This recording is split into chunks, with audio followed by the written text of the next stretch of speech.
for the first segment, we have a very young guest who has recently graduated from University of Cambridge, and I'm joined today by Sharafiab Chowdhury. Welcome to the show. Thank you for having me. Yeah. You're very welcome. How are you today? Yeah, I'm good, thank you. Yeah, I've graduated just last month. Congratulations. Thank you.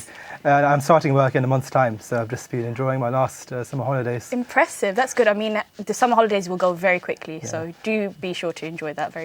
But of course, going into your graduation, so how did you go about, of course, choosing the subject that you choose? I understand you graduated in, was it engineering? Engineering, yes. So tell me a bit about that. Yeah, so I specialise in civil and structural engineering. So I guess from the start, in the Cambridge course in particular and the Oxford course, the first 2 years are not specialised, so you do all types of engineering, electronics, structural, thermofluids, all sorts.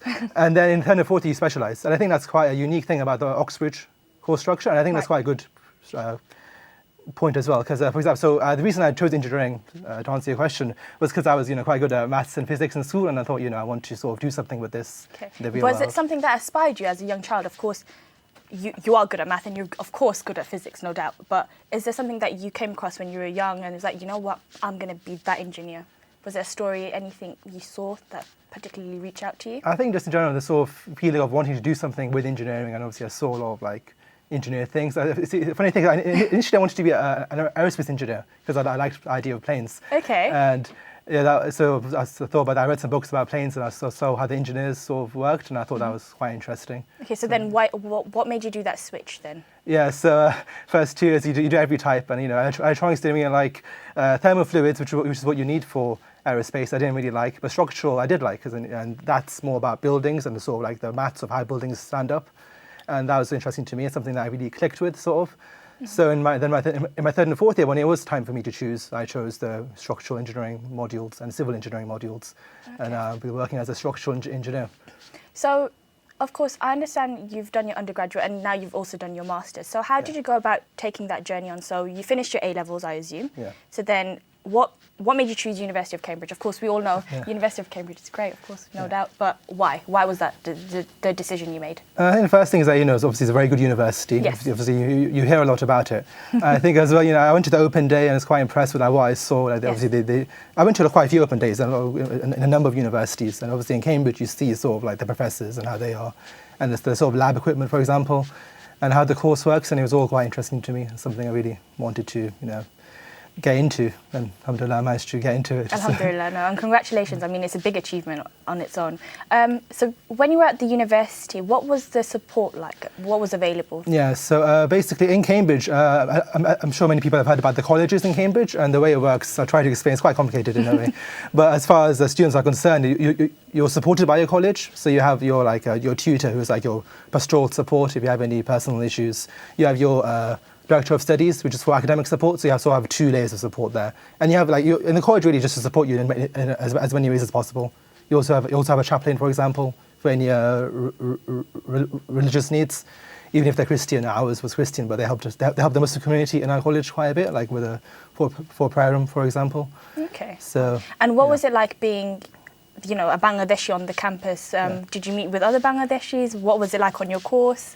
Yeah, so I'd say that with the cultural communities are quite strong in Cambridge. Yes. For the Bangladeshi community, there's the Bangla Society. Okay. I was actually president of the Bangla Society 2 years ago.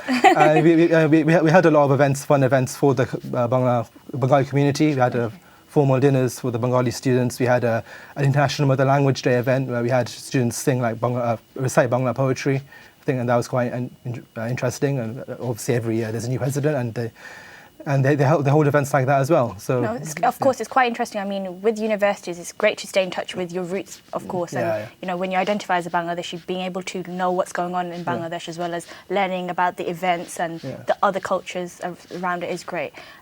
So then, of course, you've graduated. How did you go about finding the role that you're going to be looking forward to in September? So how did you go about finding that job? What was the support like from university? Did you have a mentor? What was that like?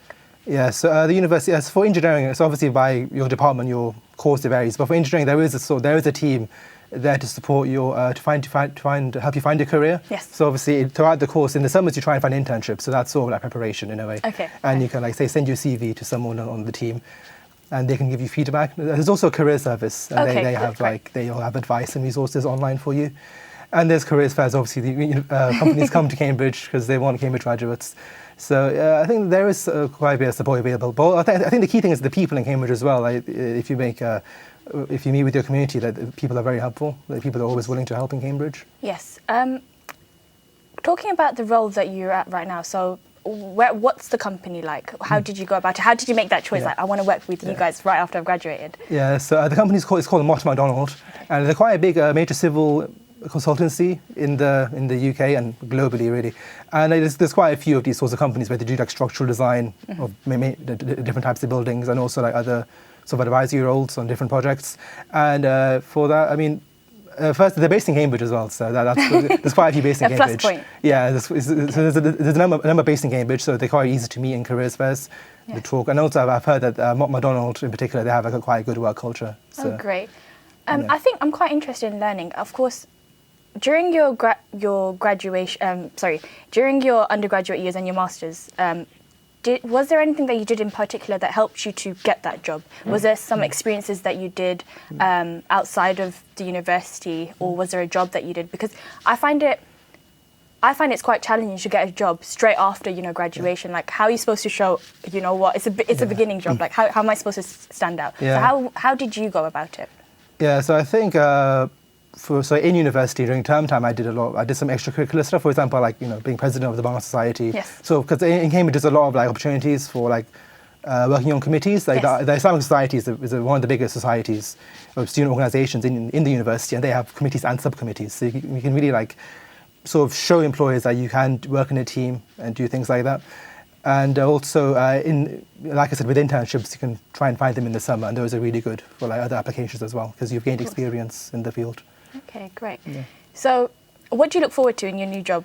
What is it that you're going to be doing? What's the exciting stuff? Yeah, so as a structural engineer, I'll be designing many different types of buildings. I know at my company they do like everything from apartment buildings, stadiums, school buildings, quite a few.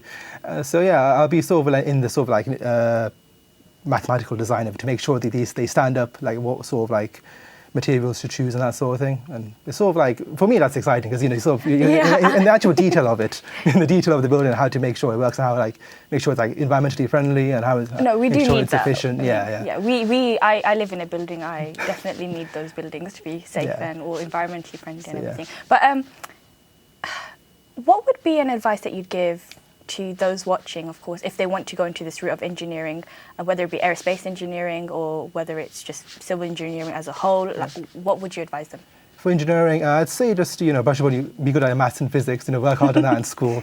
I think also say for Cambridge as well. I think just doing research on like what the course requires, because I know like for example it needs a further maths A level, almost is basically almost a requirement.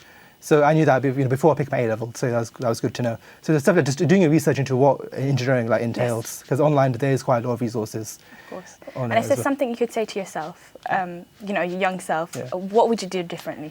I just worry less, because there's a lot of there's a lot of like pressure you have as a student, especially an Asian student, and but I think as long as you put your best foot forward, and also with Cambridge, the way it works, like with your interview, for example, they sort of like want to see how you learn as well, and if you're suited towards Cambridge. So even if you don't get your opportunity, then maybe that just means there's another opportunity that's better for you. So maybe a different university. No, so I think it's also set up that you if you work hard, you will get something that's suited for you. No, of course, and inshallah, I mean, congratulations again on graduating and of course the new job.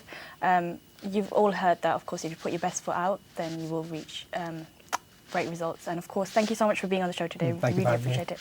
Well, that was Sharafiab Kareem Chowdhury speaking about his journey at Cambridge as well as his new role at Macdonald. I think that's how I pronounce it. I don't want to pronounce it as McDonald's because it's not McDonald's, but yes, it's a big company.